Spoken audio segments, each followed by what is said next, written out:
Hello again, this is Jeff and this is my stamping area. So today I had just stamped out some polar bears from the Poppy Stamps Polar Bear Fun set, and I thought I would show you how to color a polar bear.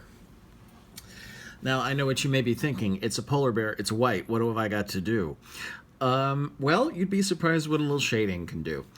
For example, this is one that I colored and then die cut a couple of days ago. Just has a little bit of shading at the bottom and it definitely makes the image more interesting. This was also stamped in London Fog ink from Memento, so it's got a slightly different feel than the ones that are all in black here.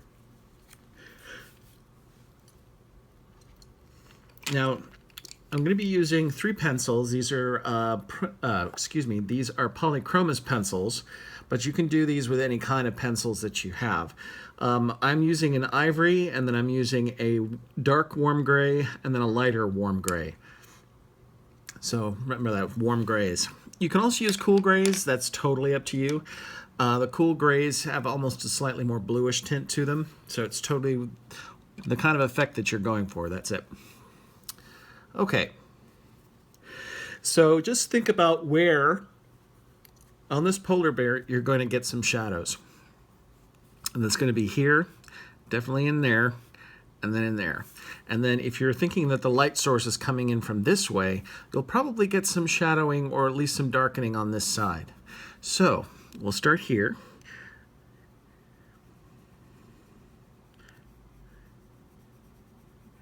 Start putting in some gray.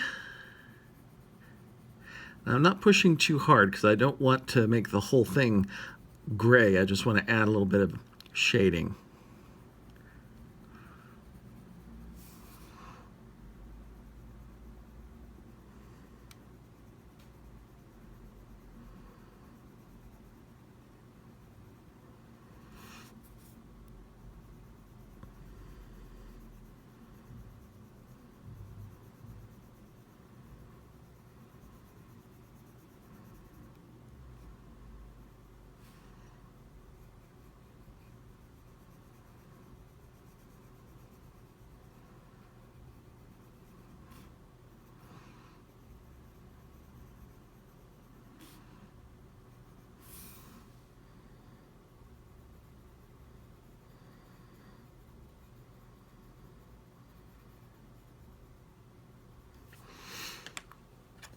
Now you may also be asking what's the difference between polychromos pencils and Prismacolor pencils. Well, Prismacolor pencils have a wax base that they put the pigment in. Polychromos are more an oil base. And I was going to do some videos on the pencils themselves a little bit later. Now this is the darker gray, and you're not going to use as much of this. This is where the darkest of the shadows should be, which is right here in the corner.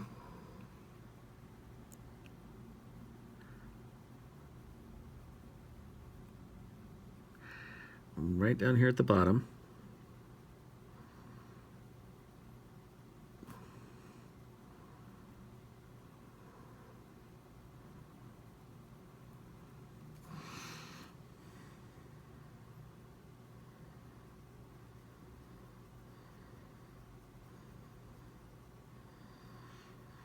And then bring it up just a little bit, but do not put that much pressure on the paper. You're just trying to aid a blend here. There we go. So come back in here with the rest of it.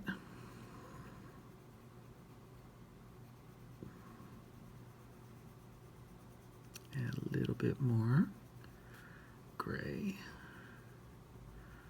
Smooth it out a little bit.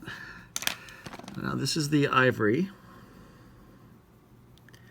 And I'm just adding a little bit to help smooth out the grays a little bit.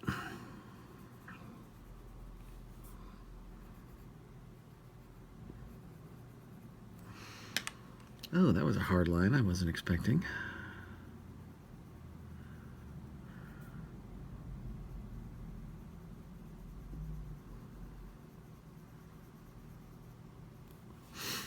And now I'm going to do a little bit over here on the side. I need to turn this just because it'll be a little bit easier.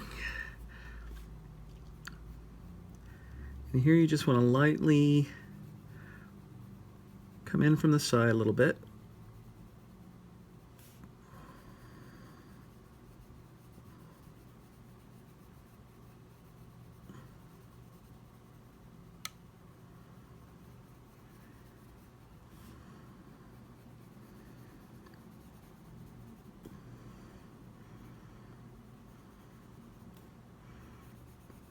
And do the same on this side. Make sure that you that if you put the shadowing here, that you put the shadowing here. If you do it in the other direction where you put it over here, make sure that it's here. Just make sure that it all matches up if you want it to look consistent. If you want it to not look consistent, and then obviously do whatever you want. Every way of doing this is correct. This is just the way I do it. So if it helps you to find your way of doing it, then that's why I'm putting out these videos.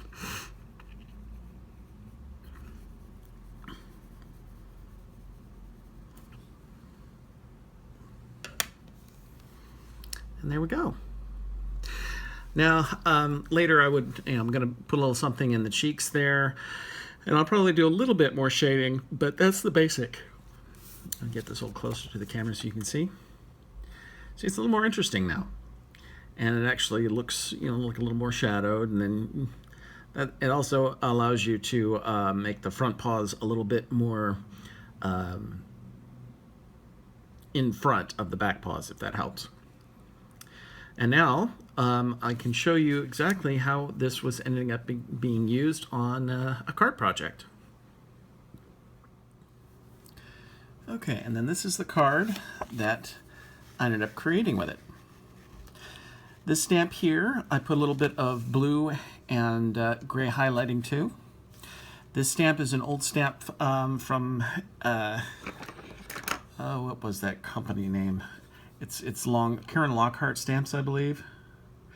But they are sadly gone, and I know somebody else owns the rights to some of the images, but I don't know if they're still in print.